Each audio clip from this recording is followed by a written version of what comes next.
ये बहुत भाग्य और संजोग से होता है। ये लाखों करोड़ों रुपए लोग कमा के भी इस कार्यक्रम को इस तरह का यज्ञ नहीं करा पाएंगे, क्योंकि उनके अंदर ना तो भगवान बसते हैं और ना वो करा पाएंगे। गलत कामों के लिए तो बहुत पैसा है, लेकिन अच्छे कामों के लिए बड़ा भाग्य से।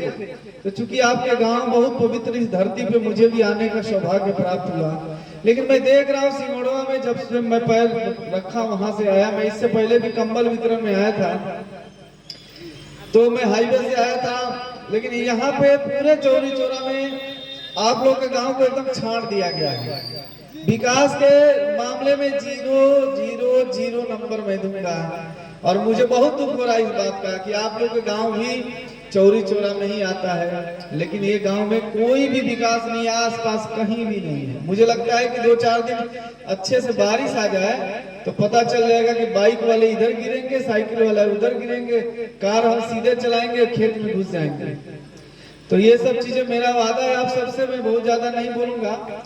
मैं ये तो समाज सेवी हूँ, मैं समाज के कल्याण में लगा हूँ। और अभी सिलाई मशीन केंद्र का भी जगह जगह हम लोग उद्घाटन किए हैं, जिसमें हमारे माता बहनों को आत्मनिर्भर बनाने के लिए हम लोगों ने सिलाई मशीन केंद्र निःशुल्क खोला है।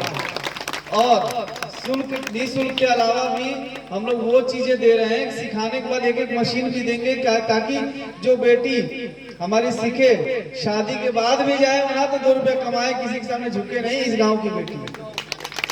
तो सिलाई मशीन केंद्र बच्चों के लिए हम लोग अभी बहुत जल्द कोचिंग क्लासेस भी खोलेंगे, जो बहुत महंगाई आज के समय में कोचिंग कराना माँ बाप के लिए बहुत भारी समस्या हो गया है, क्योंकि महंगाई इतनी है, किसी के भी 2, 3, 4, 5 बच्चे से कम नहीं है।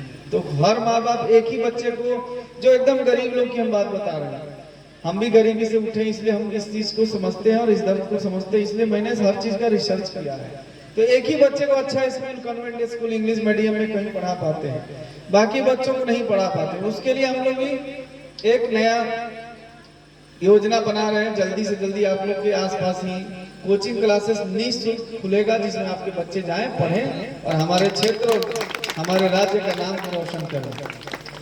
तो बहुत बहुत धन्यवाद। ये रुद्र महायज्ञ में आए हुए सभी भक्तों का मेरा बहुत बहुत प्रणाम, गुरु वर्ग को प्रणाम, प्रधान जी हमारे बड़े भाई को प्रणाम, छोटे भाई को विशेष आशीर्वाद, और हमारे दुबे भैया भी आज मिल गए। सभी भाइयों को मैं बहुत बहुत कोटि कोटि नमस्कार करता हूँ। आप लोग का प्यार बनाए रखिए और मुझसे जो सेवा है मुझे याद कीजिए, मुझसे जो हो पाएगा उससे बेहतर से बेहतर करूँगा, जरूरी है। बहुत बहुत धन्यवाद।